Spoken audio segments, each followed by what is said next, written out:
Hey everyone, Brian Von VA here, back at it again to explore another very fun concept that I kind of liked. Cliffhanger endings. You know them, you either love them or hate them. Me, I kind of get a thrill from them if they're done right. But today, let's talk about what was the best cliffhanger session ending, part 2. For my penultimate session of my most recent campaign, I, the DM, had the party slog through a lengthy session battling their way through the various traps and minions of an evil necromancer leading a technomancy cult. You don't hear that too often. Well, that was the plan anyway. The reality was the party artificer used a magic item I gave him in session 2 called the Horn of the Nameless Goose to summon the deific manifestation of the Nameless Goose who, thanks to lucky rolls, ate everything in their path. As the party followed in the goose's warpath, they came to the end of a long corridor and were confronted by the undead master of the party samurai armed with a horn which summoned a group of wraiths. After an intense, near-fatal battle, the party, now level 20, stood before the massive metal doors to the Lich's chambers. The doors suddenly swung open and a raspy voice echoed forth, dripping with malice. If you insist on being here, you may as well have a front row seat to the end of your world. In one of my campaigns, our group is investigating the warehouse of a business whose books aren't quite adding up right. We suspect that there are some underhanded dealings going on with the cultists who are trying to bring back Cyric. But we hadn't found any hard evidence until now. So finally, we make it to the warehouse and start to search through the place. We find that the items that were supposed to be steel ingots were actually very poorly smelted iron ingots, brittle and full of air pockets and impurities. It turns out that these iron ingots, and not the steel ingots that were supposed to have been delivered, are what is seemingly used to make the pipes and metal reinforcements for all the buildings in town. Someone is planning to cause a bunch of buildings to collapse. That's when our blind tiefling monk senses, thanks to his tremor sense, that there's a cavern about 30 feet below the warehouse. So we find the entrance and my cleric and the monk go down to check it out. By this point, all the workers and all but 2 of the warehouse guards had left the warehouse. One of the guards asked if we wanted a lantern while we were down there, but my character is an ASMR, so she can just cast light on her finger. It's a good thing, too, because when we get down there, we find hundreds of crates of some form of explosives, some of which are leaking. And that's where the DM ended the session. So now we have to wait 2 weeks, we play bi-weekly, to find out what happens. Bold claims from this next one because they think they pulled the best one. I had a hidden explosive go off and they all had to fade to black, leaving their fates unknown. Doo-doo-doo. Then when they returned, I had them roll new characters who became the search party for their old characters. Their characters were still alive. They had a moment of discombobulation over having 2 characters each for a moment, but they managed to get their faction hideout. Now, you gotta be really careful with stuff like this. Sure, it's really fun, but players tend to put a lot of time and effort into creating their characters. If you're gonna take that away from them, even if it's only temporary, it's best to let them know ahead of time. Otherwise, you might have some really upset players on your hands. So, my party is in a very backwoods town that's under the thumb of a coven of hags. The previous session ended with half the party getting arrested because their investigations of the hags ran afoul to some of the town's local taboos, most notably wandering the graveyard after dark. Next session began with the party being put on trial for their crimes, which they were able to be acquitted for, thanks to a combination of rock-solid evidence of the hags' schemes, making friends in town that could vouch for them, and the cleric casting Gaius on the judge. After the trial, they asked around for the whereabouts of the town's mountain guide, since they were only in the graveyard to begin with, because they were searching for him. They are told that the guide was renting out a room at the inn to wait out some kind of illness. The cleric goes to the guide's room to give a welfare check along with the druid, who used wild shape to turn into a spider and hit on the cleric's shoulder. Ugh. Once they were in the room, the cleric cast heal on the guide to cure whatever disease the guide apparently had. But a successful medicine check determined the guy was never sick to begin with. The guide excused himself, but not before the druid managed to successfully sneak onto the guide's back while still in spider form. Hitching a ride as the guide ducked into some alleyways and met up with a were-rat.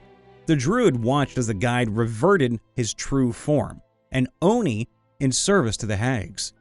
The Oni and were-rat began plotting ways to get back at the party for their slight against the hags, as well as ways to bring harm to the town as well, when the druid decided he'd seen enough and tried to make his getaway. But as luck would have it, he failed his stealth roll.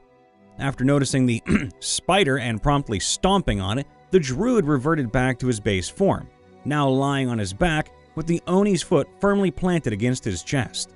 The last thing I described was the evil grin that crept across the Oni's face as he stared at the druid before him, separated from the rest of his adventuring party with no backup. And then I called the session. Dun dun dun. Like usual, possible spoilers for Curse of Strahd. Here's your warning. Make this a global warning for every story I ever tell. Somehow, some way, they will be related to Curse of Strahd. We had been invited to dinner at Castle Ravenloft with the man himself. So, tense evening to say the least.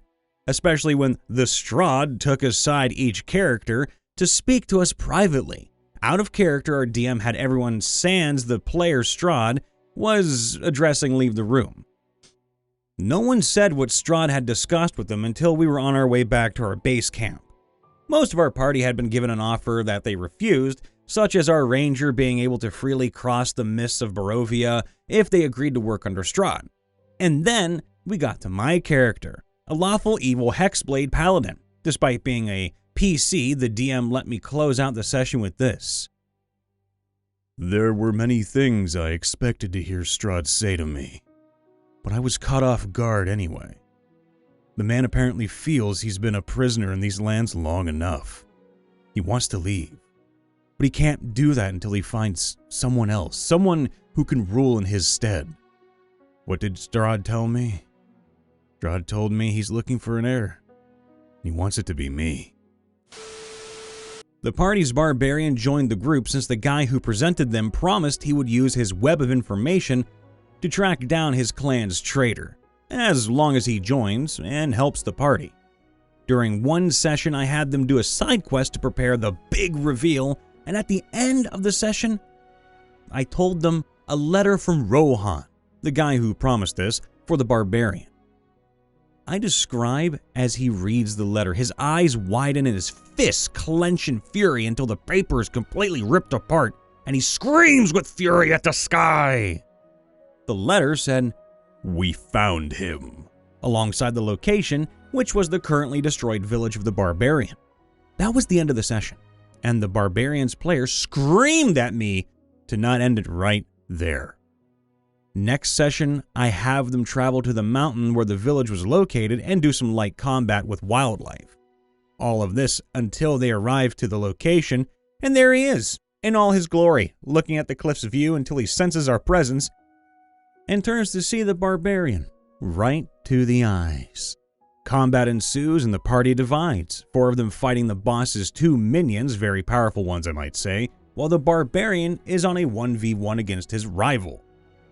Fast forward, and the party kills both minions, but as they turn around, they see in horror how the barbarian is on his knees, bloodied and almost unconscious.